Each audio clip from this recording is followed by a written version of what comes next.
Class 12th, subject physics, chapter 7,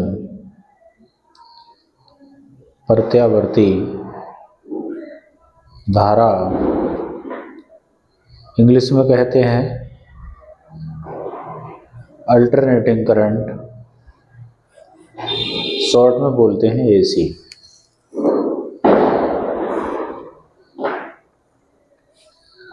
topic है आज का ट्रांसफार्मर।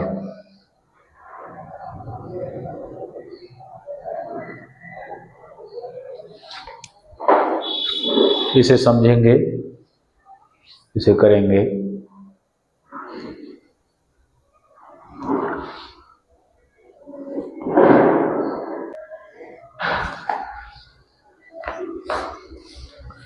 सर्वप्रथम हम इसको डिफाइन करना चाहेंगे, ट्रांसफार्मर होता क्या है। तो यह एक ऐसी युक्ति है जो कम वोल्टेज की प्रबल धारा को अधिक वोल्टेज की निम्न धारा में या अधिक वोल्टेज को कम वोल्टेज में परिवर्तित करता है। इसे ट्रांसफार्मर कहते हैं। वोल्टेज को बदलने के आधार पर ये दो प्रकार के होते हैं। तो प्रकार बाद में देखेंगे, पहले हम इसको डिफाइन करें। इसका मुख्य कार्य है वोल्टेज को एक मान से दूसरे मान में कन्वर्ट करना, चेंज करना, वोल्टेज को घटाना बढ़ाना। तो पहले ट्रांसफार्मर को हम डिफाइन करेंगे कि आखिर ये होता क्या है। तो वह युक्ति जो निम्न वोल्टेज को उच्च वोल्टेज में या उच्च वोल्टेज को निम्न वोल्टेज में परिवर्तित करती है, उसे ट्रांसफार्मर कहते हैं। वह युक्ति जो निम्न वोल्टेज को उच्च वोल्टेज में या उच्च वोल्टेज को निम्न वोल्टेज में परिवर्तित करती है, उसे ट्रांसफार्मर कहते हैं।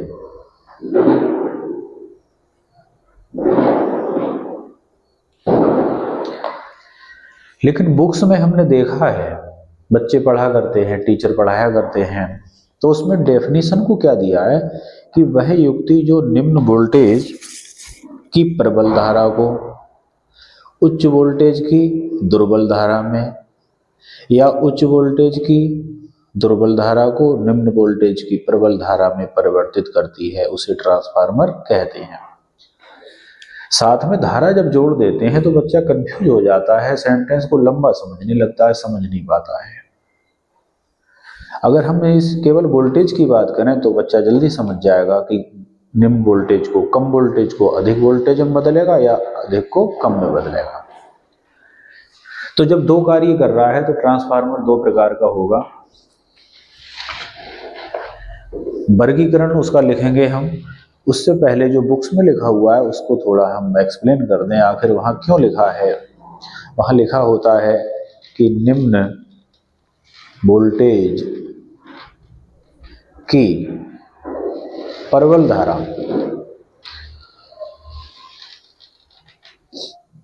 यहाँ विरोधाभासी बात लग रही है कि वोल्टेज कम धारा अधिक, क्या बात है ये। तो ट्रांसफार्मर वोल्टेज का केवल रूपांतरण करता है, शक्ति कांस्टेंट रहती है, जितनी होती है उतनी ही रहती है। शक्ति का सूत्र होता है P = voltage into current V into I. जब P कांस्टेंट रहेगी तो मैंने इधर लिख दिया कांस्टेंट नियत। वोल्टेज अगर घटेगा, वोल्टेज घटेगा तो धारा बढ़ेगी, क्योंकि दोनों का गुणनफल कांस्टेंट है। तो ट्रांसफार्मर जब वोल्टेज का ट्रांसफॉर्मेशन करता है, चेंज करता है, बदलता है, तो वोल्टेज जब घटता है तो धारा बढ़ जाती है, क्योंकि टोटल दोनों का प्रोडक्ट क्या रहना है, कांस्टेंट, पावर कांस्टेंट रहेगी। इसलिए किताबों में लिखा हुआ है कि जब कम वोल्टेज अधिक वोल्टेज में बदलेगा तो धारा कम हो जाएगी, और अधिक वोल्टेज कम वोल्टेज में ये बदलेगा तो धारा बढ़ जाएगी। तो हमारे गांव में, मोहल्ले में जो ट्रांसफार्मर होता है वो अपचाई ट्रांसफार्मर होता है, वोल्टेज को कम करने वाला होता है। जब वो वोल्टेज को घटाएगा तो एम्पियर बढ़ जाएंगे। तो हमारे गांव में, मोहल्ले में जो तारों में एम्पियर चलते हैं वो अधिक चलते हैं, लेकिन वोल्टेज 220 होते हैं, कम चलते हैं, जितनी हमें आवश्यकता है। हमारे इलेक्ट्रॉनिक उपकरण बने हुए हैं। इसके विपरीत जो लाइन दूर से आती है, बड़ी बड़ी लाइनें, ऊंचे ऊंचे खंभे खेतों में होकर जा रही हैं, उन लाइनों में वोल्टेज अधिक होते हैं लेकिन एम्पियर कम होते हैं।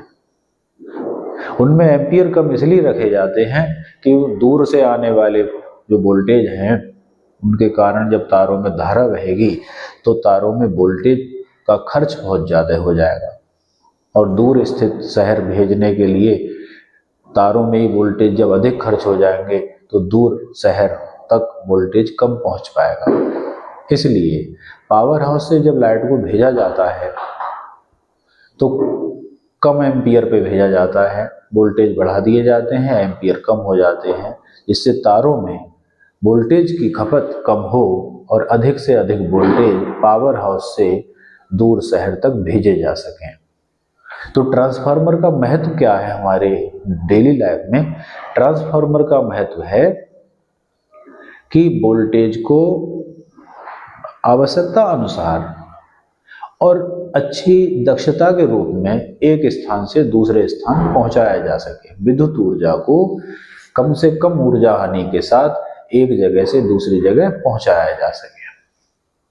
ट्रांसफार्मर अगर नहीं बना होता तो जब लाइट पावर हाउस से, विद्युत सब स्टेशन से किसी शहर या गांव को जब जाती तो तारों में विभवांतर बहुत अधिक खर्च हो जाते और वोल्टेज वहां दूसरी जगह कम पहुंचते, क्योंकि वोल्टेज बदलने का सिस्टम होता नहीं होता तो तारों में एम्पियर अधिक चलते, एम्पियर अधिक चलते तो V बराबर IR से I का मान अधिक होने पर वोल्टेज की खपत अधिक होती।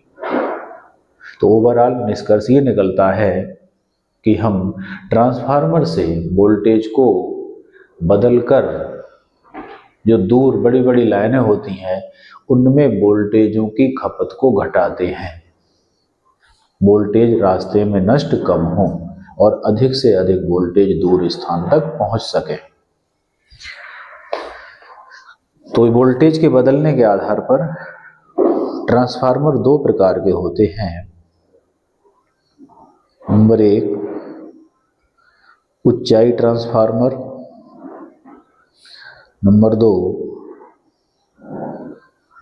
अपचाई ट्रांसफार्मर। जैसा कि इसका नाम है ऊंचाई, ये वोल्टेज को बढ़ाता है,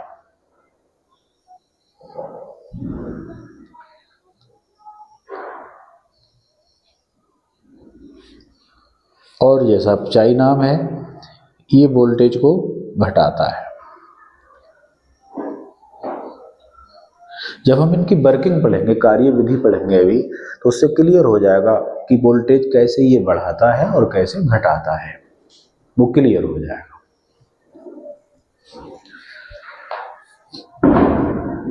सिद्धांत क्या प्रिंसिपल है, कैसे वर्क करता है। तो ट्रांसफार्मर अन्योन्य प्रेरण के सिद्धांत पर कार्य करता है। Mutual induction. म्यूचुअल इंडक्शन ये है कि जब एक कॉइल में, एक कुंडली में धारा के मान में परिवर्तन किया जाए तो उसके पास रखी हुई दूसरी कुंडली में एक प्रेरित धारा बन जाती है। इस कुंडली में धारा बदलने से समीप में रखी कुंडली में धारा बन जाएगी। इस घटना को अन्योन्य प्रेरण कहते हैं। अन्योन्य, अन्य माने दूसरी, इस कुंडली से दूसरी कुंडली में धारा का आ जाना बिना डायरेक्ट कनेक्शन के, दूर से ही। यहाँ इनपुट पर एसी वोल्टेज दिया गया है, ये आउटपुट है, यहाँ भी एसी वोल्टेज निकलेगा। इसमें देख रहे हैं हम कि इससे इसमें फेरों की संख्या अधिक है, तो ये ट्रांसफार्मर का संरचना चित्र है ऊंचाई ट्रांसफार्मर का।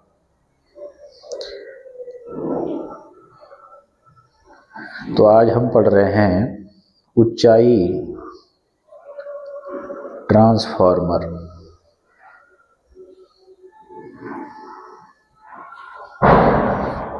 इधर फेरे अधिक है, तो आगे चलकर देखेंगे फेरे अधिक होने से क्या प्रभाव पड़ेगा।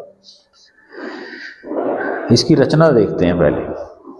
इसमें तांबे की पत्तियों को एक के ऊपर एक रखकर, रचना बोल रहा हूं, तांबे की आयताकार पत्तियों को एक के ऊपर एक रखकर एक नरम लोहे की क्रोड बनाई जाती है। ये पत्तियां नरम लोहे की होती हैं। नरम लोहे की पत्तियों को एक के ऊपर एक रखकर और एक लोहे की क्रोड बना ली जाती है, और वो पत्तियां आपस में कांटेक्ट में नहीं होती हैं। सभी पत्तियों के बीच में इंसुलेटेड मटेरियल, कोई पन्नी या कुछ इस तरह से होता है, वो एक दूसरे से पृथककृत रहती हैं।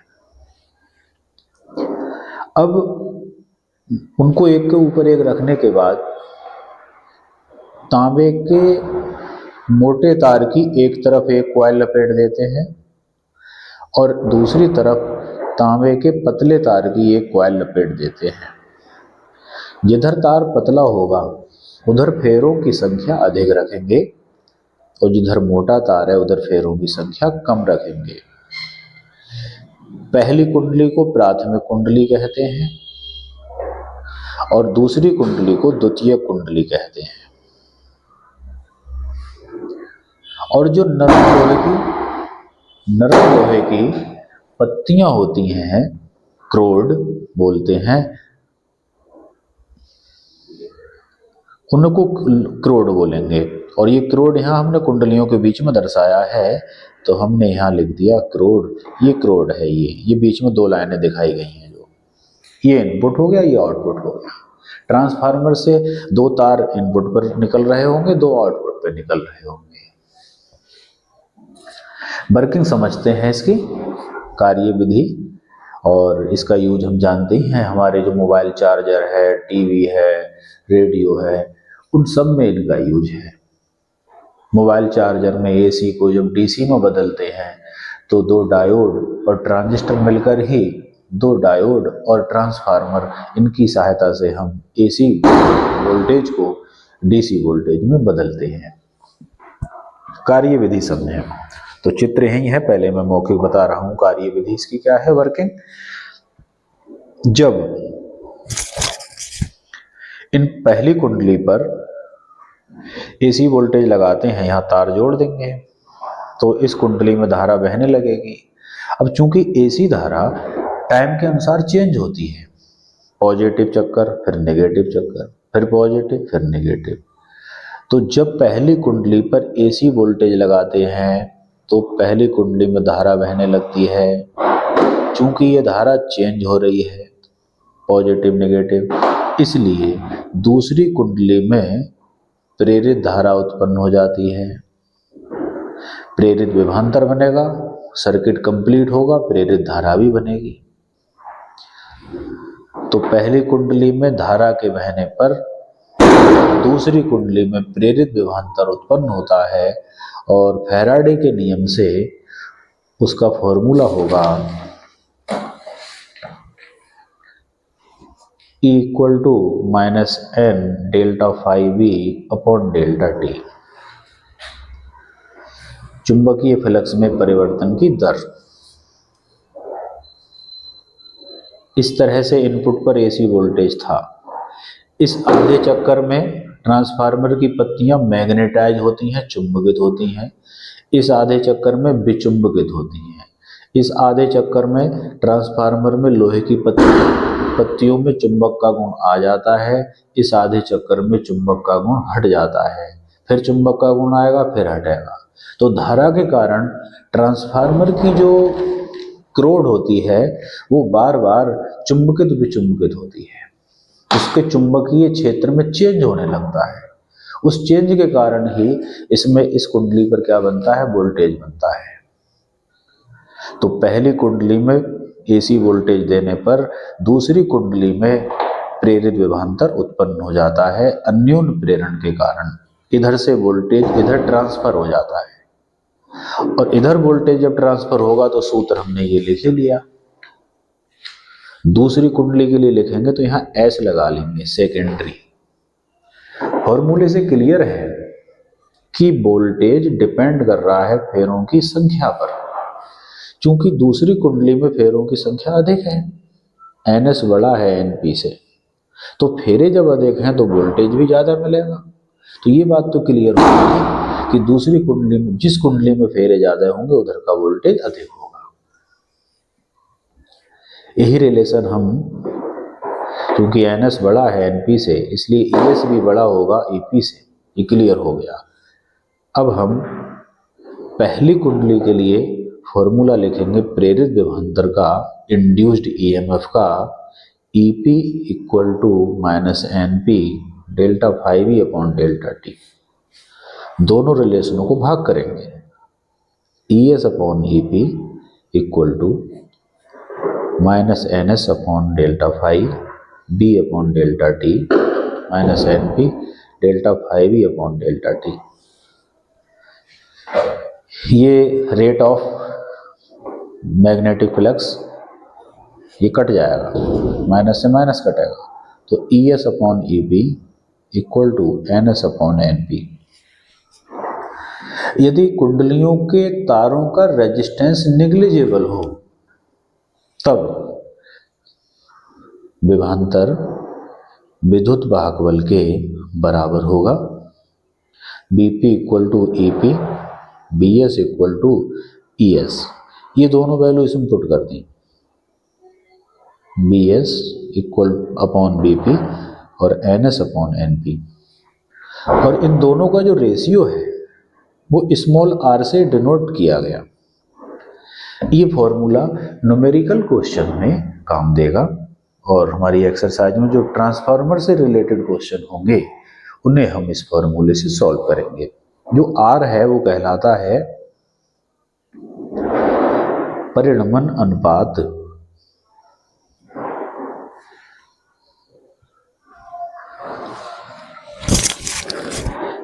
जो ऊंचाई ट्रांसफार्मर है उसमें इस फेरे अधिक होंगे, फेरे अधिक होंगे तो R की वैल्यू 1 से बड़ी होगी। तो R greater than 1 for step up transformer. Step up का मतलब होता है ऊंचाई, वोल्टेज को बढ़ाने वाला। और R की वैल्यू छोटी होगी 1 से फॉर स्टेप डाउन ट्रांसफार्मर। इनसे हमें जानकारी मिलेगी। अब हम एक इस परिणमन अनुपात और वोल्टेज, इनके साथ में करंट के साथ रिलेशन देख लें क्या है। तो हम जानते हैं कि ट्रांसफार्मर में पावर जो रहती है वो कांस्टेंट रहती है। पावर कांस्टेंट रहेगी तो P equal to B into I, और वो दोनों कॉइलों पर लगाएं, पहली कॉइल पर भी और दूसरी कॉइल पर भी। पहली कॉइल के मान को लिखेंगे P लगाकर, क्योंकि प्राथमिक को प्राइमरी कहते हैं। दूसरी कॉइल के मान को लिखेंगे S लगाकर, क्योंकि द्वितीयक को सेकेंडरी कहते हैं। तो यहां से हो जाएगा VS अपॉन BP, ये इधर आ गया, IS इधर से इधर आ जाएगा अपॉन में। ये रिलेशन बना इन दोनों में। तो हम देख रहे थे कि वोल्टेज तो नंबर ऑफ टर्न, फेरों की संख्या के डायरेक्टली प्रोपोर्शनल है। फेरे ज़्यादा होंगे तो वोल्टेज ज़्यादा मिलेगा, लेकिन करंट के साथ इनवर्स रिलेशन है। करंट और वोल्टेज में इनवर्स है, IP यहाँ ऊपर है, यहाँ BP नीचे है। इसका अर्थ है वोल्टेज बढ़ेगा तो उसकी धारा घटेगी उस वोल्टेज के संगत। इसको और पहले रिलेशन को कंबाइन कर दूं मैं, तो हो जाएगा BS अपॉन BP बराबर IP upon IS equal to NS upon NP। इनमें तो सेम रेशियो है, इसका रेशियो उल्टा रहेगा। तो ये जनरल फॉर्मूला हो गया तीनों के आपस के रिलेशन का। ट्रांसफॉर्मर की दक्षता, कुछ न्यूमेरिकल्स में ट्रांसफार्मर की दक्षता पूछ लेते हैं। इफिशिएंसी ऑफ ट्रांसफार्मर ईटा से लिखा करते हैं। तो कोई भी इलेक्ट्रॉनिक उपकरण या कोई भी मशीन ऐसी नहीं बनी है कि वो 100% दक्ष हो, इफिशिएंस हो। तो दक्षता आदर्श ट्रांसफार्मर या आदर्श इंजन या किसी आदर्श मशीन की दक्षता 100 मानी गई है, जिससे कि जब हम उसको बनाएं तो एक टारगेट रहे कि 100 तक पहुंचना है, उसमें सुधार करते रहें।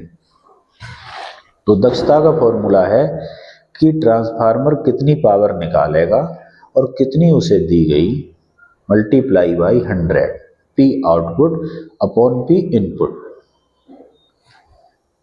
बाहर से शहर से कोई लाइन आई है, ये शहर है और ये हमारा गांव है। तो जिधर से लाइन आई है वो है इनपुट और जो निकल रही है वो है आउटपुट। इधर से जो पावर आई वो P आउटपुट और यहाँ निकल रही है P इनपुट इधर को। तो ट्रांसफार्मर ने कितनी पावर बाहर निकाली और कितनी उसे टोटल मिली, उनका रेशियो गुणा 100, ये फॉर्मूला है ट्रांसफार्मर की दक्षता का। तो ट्रांसफार्मर को अगर 100 किलोवाट पावर मिलती है तो वो पूरी की पूरी 100 गांव में ट्रांसफर नहीं करेगा। अगर उसको 100 किलोवाट पावर मिलती है तो वो उसमें से 90 किलोवाट कर रहा है, 10 किलोवाट उसके अंदर ऊष्मा में, ध्वनि ऊर्जा में खर्च हो जाएगी। ट्रांसफार्मर चलता है, गर्म भी पड़ता है, आवाज भी आती है, तो पावर का कुछ हिस्सा ट्रांसफार्मर के अंदर ही खर्च हो जाता है, लॉस हो जाता है। तो जो बचता है वो कहलाती है उसकी दक्षता, कि कितना उसने आउटपुट दिया। तो ये ट्रांसफार्मर की दक्षता का फॉर्मूला है। इस पर न्यूमेरिकल होंगे। अब ट्रांसफार्मर का उपयोग, ट्रांसफार्मर का उपयोग विद्युत ऊर्जा को एक स्थान से दूसरे स्थान संचालित करने में, संचरित करने में, भेजने में होता है।